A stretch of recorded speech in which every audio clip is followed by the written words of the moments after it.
Hello, beautiful souls, and welcome back. Today, we are talking about the greatest journey you will ever take, and that is to your soul, that is to your home, that is discovering who you truly are. And I felt so compelled to talk about this because I believe, well, first of all, everything that we've been seeing in the world, I believe, is the universe leading people to this, to discover who they truly are, to awaken them. That I believe is what ascension is remembering who you truly are. It's remembering the soul imprint within you. And it's not so much about remembering, or rather learning, as it is dismantling and letting go of all of the false beliefs, stories, and identities that we've picked up throughout our lives that just aren't the truth of who we really are. They're just stories. They're just protection mechanisms. They're us forgetting the power and the infinite nature of who we truly are. So today, I really just want to dive into all of this, and also share why learn the journey of yourself, and some amazing tools, because I think that at the end of the day, it's like, it's good to know why, but we need to know how. How do we get to know ourselves? And I know that this is a question a lot of people are seeking, myself included. So that's why I really wanted to make to talk about this for you all.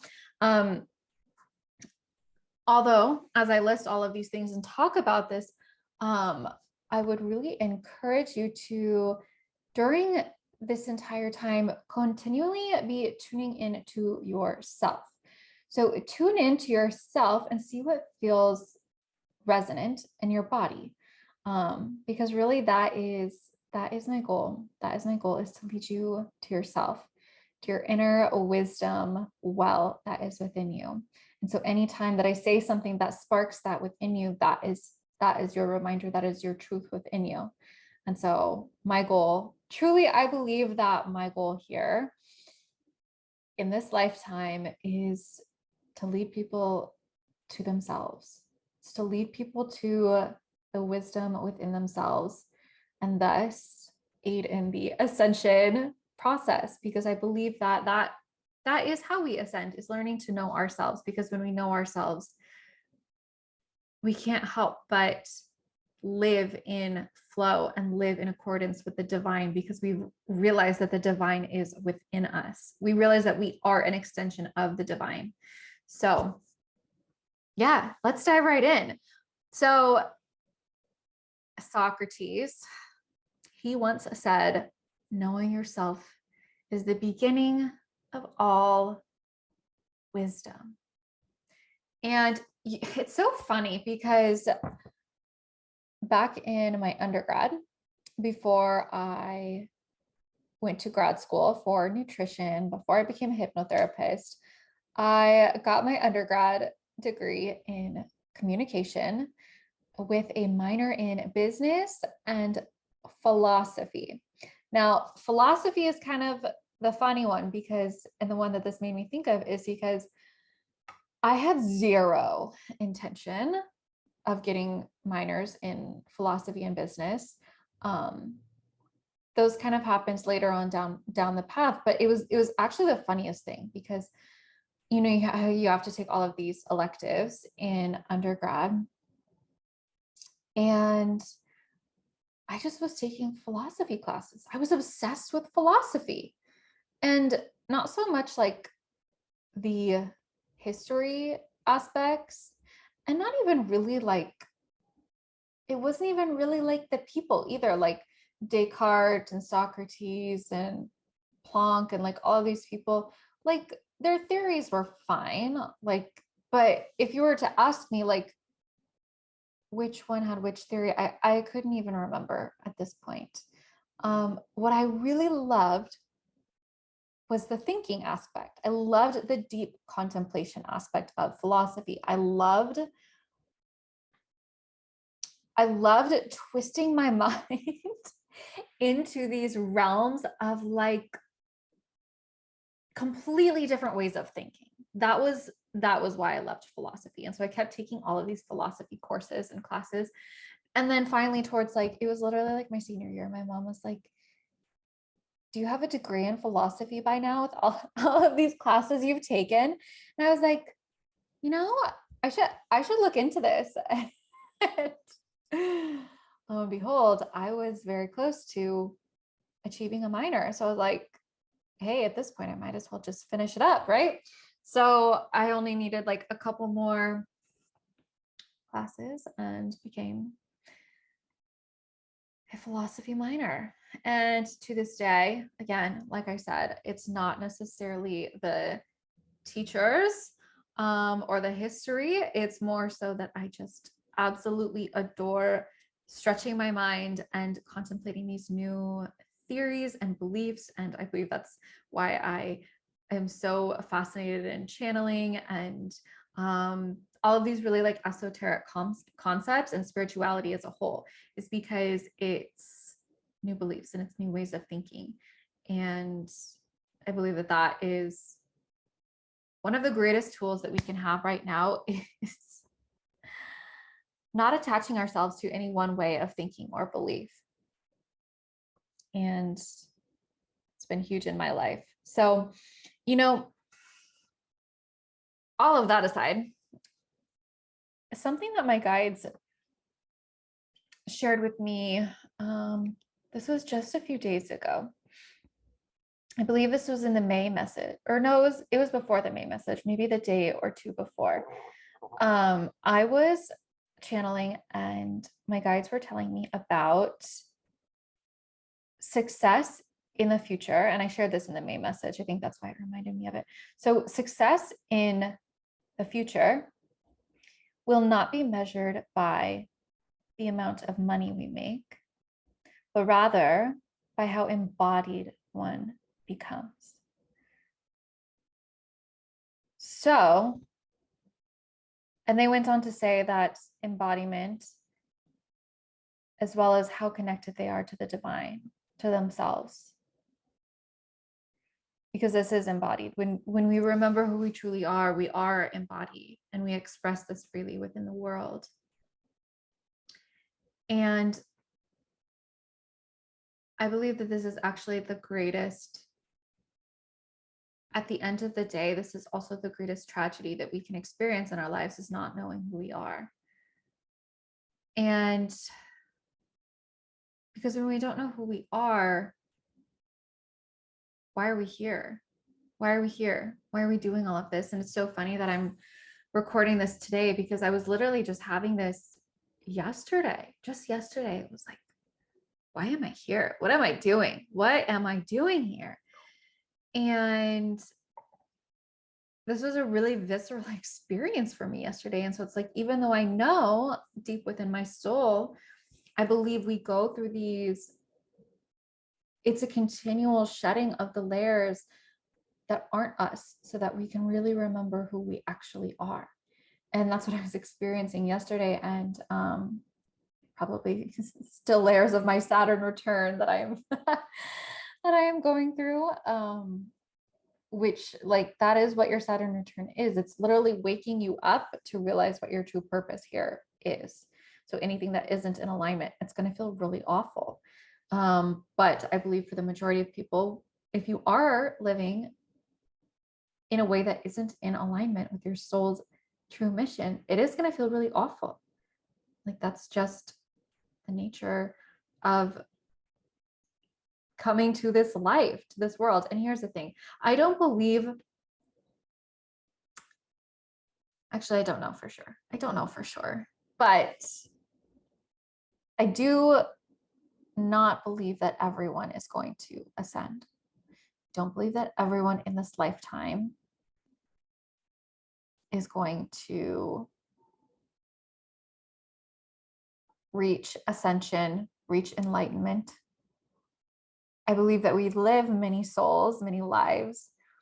And it's so funny, because my whole life I've been told I was an old soul. And it isn't until now that I really see and understand that. And, the thing is, though, is that we incarnate and forget who we are. And so some people, they might be here simply to remind you and to get you on the path to your soul's growth. So they may not be here in and of themselves to ascend and grow and become enlightened, but maybe they are here facilitating in others' growth and expansion and discovery of themselves. So I think that's really important to point out, because there are so many layers to this. There are so many layers. And I think that if we can really understand who we are, our lives just have so much more meaning. And then all of a sudden we aren't in this matrix of this day-to-day, like this like program that has been laid out for humans of like, you get up and you get ready and you go to work, you maybe work out and you eat dinner and then you go to bed and then you rinse and repeat. And I believe that that's why a lot of people do feel so unfulfilled in their work, is because it's your soul telling you you are not aligned with the mission. That's all. And it doesn't mean you need to like quit your job today. And like, I'm not saying that, but maybe begin to ask. And I'm going to share with you some of my tips and some of the things that have really helped me come to know myself. And like I mentioned, it's a never ending journey. And this is honestly something that I do every day. Like, this is the number one relationship in my life forever, is my connection with my source. That's the number one. And you can also say that that would be my connection with myself, because in coming to know myself, I know my connection to source, because source created me, right? So, and it's one thing to know this with our mind, and it's another thing to know this with our soul and in our heart and in the being and essence of who we are. And I believe when that knowing can drop down into the embodied experience of who we are, that's when our lives completely change. So why do we even go on this journey? Why? Start with the why, and then I'll get into the how. So honestly, like I touched upon, when we can learn our soul mission, I believe that we can live to be of the greatest service to the whole. And when we are of the greatest service to the whole, I really don't believe that anything is more soul nourishing and fulfilling than that. I really don't. And I'm going to be skipping ahead a little bit, but I just have to shout out, because that is one of the things that I ask every day. And that is from the teachings of Richard Rudd, who wrote the Gene Keys. And he says to ask every single day, how can I be of the greatest service to the whole? And so I ask that every day. Show me, how can I be of the greatest service to the whole? And you might be surprised at what comes through. Some days that might be just like I shared a few videos back about my experience being led and drawn to meet this man at the Apple store. Like, maybe for that day, that was me being of the greatest service to the whole, was impacting that one life. So it can sound very large and grandiose to be of the greatest service to the whole, but it doesn't mean that you have to be impacting the whole. Impacting the whole might be impacting just one person, because that creates that ripple effect out into the world, right? Because by me impacting that one man, all of a sudden then he feels as though he is empowered to help and impact others. And so we can never really truly grasp or understand with our conscious mind how impacting one person might impact the whole. So again, got a little bit ahead of myself, but Gene Keys has been huge for my journey to myself and understanding myself and really the world at whole. But another thing as to why I believe this is so important to understanding ourselves is I'm really coming to understand and realize, and it was actually, I feel like it was just today. It was just today that I was just like, this is why, and again, there's layers to this. So I believe I've been learning and understanding layers of this, but this is why, at least I desire to achieve health and wellness and well-being. And why I've been so passionate about health and wellness is because if I can purify my vessel, I'm more connected to who I am. I'm more connected to my source. I believe that if we are filling ourselves up with toxins and chemicals and all of the crazy things that are being sprayed on food and in the air and in products we use on our skin, and it's everywhere. It's everywhere. And I don't believe that this is by mistake, because without getting too conspiracy theory, but if you are filled with these chemicals, of course you are not connected to yourself. And of course you'll more easily be what would that word be? You'll more easily be able to be manipulated. I was going to say manipulatable. I don't think that's a word though. The more easily you are able to be manipulated. And it's your choice at the end of the day. I'm not saying to live in a bubble and be fearful of everything, because there are certainly extremes. And I have found myself in that bubble before of being so scared of toxins and GMOs and all the things. It's not to be scared of these things, it's just to be aware and doing what we can to protect these beautiful vessels that we have been so blessed with. And so, as I think about my journey, I'm like, oh my gosh, like I have spent so much of my life learning about health and wellness. And I believe it was all so that I could learn myself and learn my connection to God and the divine and source and the universe. And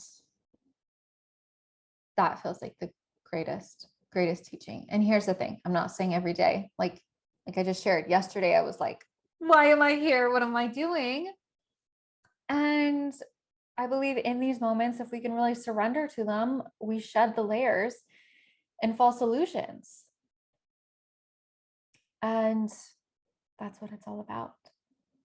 It's about surrendering and letting go of the false illusions that have led you to believe that you are anything other than so divinely perfect.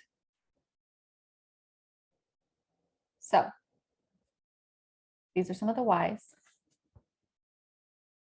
Let's get into the hows.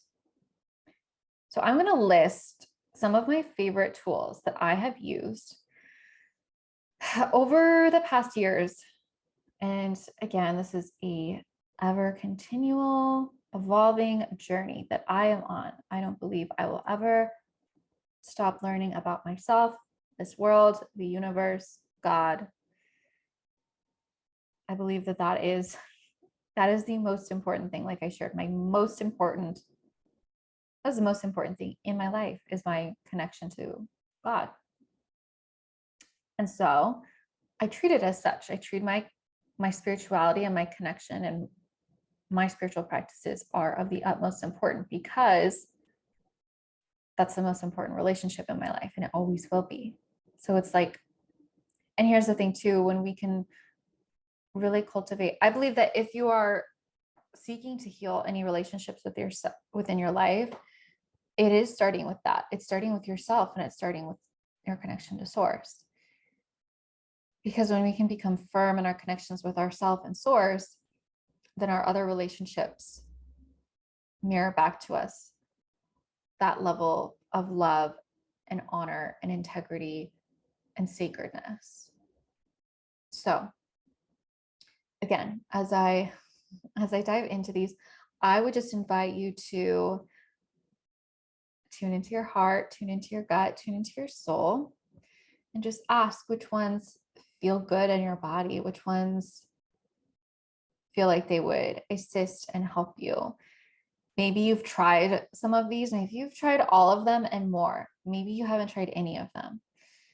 My goal is just to provide you some of them. And here's the thing, as I was writing these, I was like, oh, I haven't done that one in a while. I should go back to that one. Or also realize like it ebbs and flows. So some of these I do every day. Others of them I do like once a year. Some of them they flow in and out of my life. So just keep that in mind. So I'm going to list my favorites, and these are in no particular order, but I just feel really called to begin with gene keys, human design, and astrology. I'm kind of going to bunch these together. I'm going to keep saying this. I'm going to do, I need to make a podcast and video talking about human design and gene keys, because these have been so transformative for me. I'm certainly no expert. So if you are, or if you know someone who is, feel free to send them my way, because I would love to talk to them more. And maybe have them on. But these three things, because here's the thing, there's Myers-Briggs, there's personality tests, and I never related to them. I just never got anything from them, because I realized I am different in every moment. Some days I feel like I was a one type, some days I felt like it was another, some hours I felt like I was one, and the next minute I felt like another. So I was like, this just is not accurate. Whereas human design, astrology, and gene keys, these don't change. These are based off of you enter in your birth coordinates and you are given these charts. Learning that I was a projector in human design blew me away and completely changed my world, because I was like, oh my gosh, this is why I don't operate like everyone else. That was very transformative for me. Gene keys is like this beautiful system of deep contemplation. So someone, I think it was Richard Rudd, kind of described it like human design is going to be like the more masculine, because it's like structure, whereas gene keys is the more feminine, because it's more flowy, and there's more room for interpretation. So you are given your gene keys. So there are 64 different keys, and you have this beautiful diagram of your life's work, your vocation, your core wounding, all of these tools within these spheres within your gene keys, and you have a certain key for each one. And so the goal is to contemplate these. And I have learned so much about myself through these. So this is not going to be light reading. It's not light learning, but it is so illuminating and transformative, and has taught me so much about myself. So much. So again, as I say all of these, just tune in and feel which one feels good for you. The next one is going to be writing. Writing has been transformative for me, because I find that all of these ideas that are floating up in my head, I can ground them into something physical and tangible, and work through a lot of things. I can't tell you how many like therapy sessions I have had with myself through writing. So often I think that people could solve a lot of their problems by simply just writing them out, because then we can take them out of our head and bring them into it's literally just like offloading them. It's offloading them. And then when we do that, we can also receive insights and realizations and make connections, because it's not all floating around up here. It's like it has the space then to breathe so that new realizations can come through. And piggybacking off of writing is channeling. Channeling, as you guys have known, if you've listened for any length of time, you know, has completely and radically transformed my life, and is also one of the most important things I believe in my life. And it began through my writing. I was writing and it turned into channeling, where I received a message through my writing. And I will never forget that day, because my life has forever changed. But whether you channel or not, or if you're seeking to, I believe that writing is such a powerful tool. And the next one is going to be nature. I believe nature has all of the answers in life for us. And in our day-to-day world, we are just so disconnected, myself included. And that's why I always make it a point to go outside, to ground every morning and every evening, and to take days where I just spend the day in nature, walking on the coast, or going in the forest. I think that this is so, never underestimate the value of just walking in the forest or on a hike or being in nature. I think it is one of the most powerful tools, because Mother Nature is reflecting back to us aspects of us. So what better way to get to know yourself than through the Divine Mother? And also, that was where I received my first channeled message, was in nature. Now I can channel, I haven't tried anywhere, but I would venture to say anywhere. But it began for me in nature. And I believe that's because I could finally quiet my mind enough to hear, to really receive that wisdom and those insights. The next one is going to be embodiment practices. This is something that I neglected for a very long time. And I found it very easy for me to channel and go out into the ethers, but embodiment practices is where we anchor in the knowledge and wisdom into our body. So this can be yoga, this can be somatic work, this can be any type of practice, can be dance, any type of practice that gets you into your body. Block therapy, this is a new one I have started doing, which I am loving. And there are probably some more. I'm probably forgetting some, but breath work is another tool. Again, one that I try and practice a little bit every day, but when I do, like, set aside time for it, such a transformative, powerful tool. Meditation. I feel like this is like, I kind of had to include this one. You guys probably know this. Everyone talks about it, so I'm not going to go into depth. But meditation I do every single day. It's kind of like a non-negotiable for me. Psychedelics, which need to put like a little asterisk here of, please consult your higher self on this one. Please consult your higher self on this one. As I believe if you do not receive the call for these, they are not for you. And that's okay. Some people don't need them. Here's the thing. I was feeling the call so intensely to do psychedelics last year. And I did both of them as if there's two. I did the two that were calling to me last year, mushrooms and ayahuasca. And they were very transformative for me.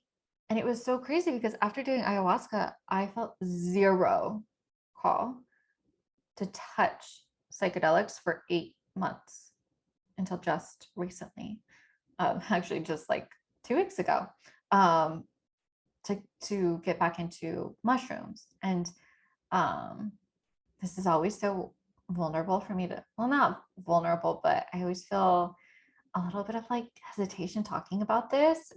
But I believe that it's important to also normalize this topic and mushrooms, because I think that they can, if used appropriately, psychedelics are so transformative. And I haven't done like a full trip with mushrooms. I've only done that once. Now I enjoy microdosing once in a while in nature, and just see it as a really powerful tool, which I should make a share about my last mushroom experience. I had two really powerful realizations that I feel like I could make a whole episode on.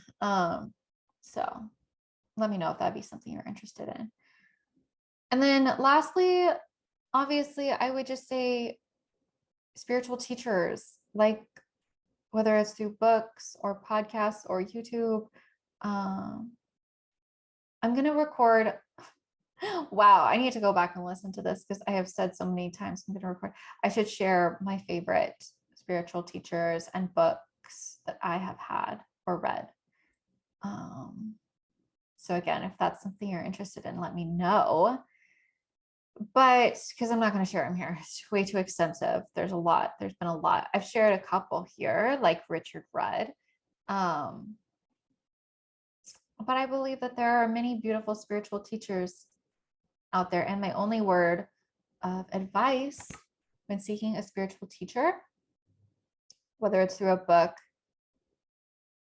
a mentorship, a course, a podcast, whatever it is, my only word of advice is to seek someone who will be leading you back to you. If someone is teaching you about a system that you cannot break, or a doctrine or a set of beliefs that are so rigid that you have to fit into their system, I guess I could think of a few exceptions in that, like astrology or human design or numerology.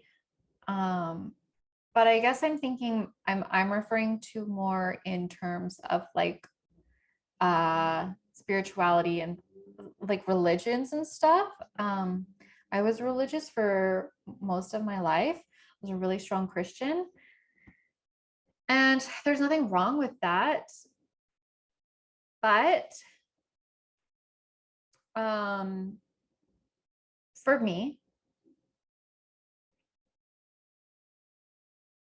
it wasn't until actually letting go of being identified as that my connection to God expanded and amplified times like 100. I feel like I have such a deeper connection. And again, everyone's on their own spiritual journey, but I feel like my personal connection to God, it feels like it's the deepest and the strongest it's ever been. Whereas I never experienced that when I was just in a strict doctrine. So again, all of this to say is, when seeking teachers, I think that seeking ones that will lead you to yourself that's where you discover the magic.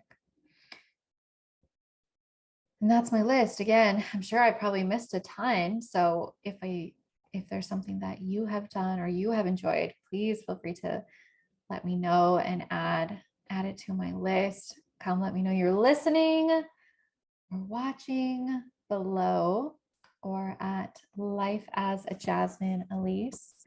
And I really believe that this is, like I shared at the beginning, this is success, is learning to know yourself and your innate wisdom, perfection, beauty, your inherent worthiness. This is what success is. This is what success is going to be viewed as in the new earth. the new earth that is here. It's here for all who are ready and desiring it. And there's so much more I could say on this topic, but it really is such a passion of mine. And so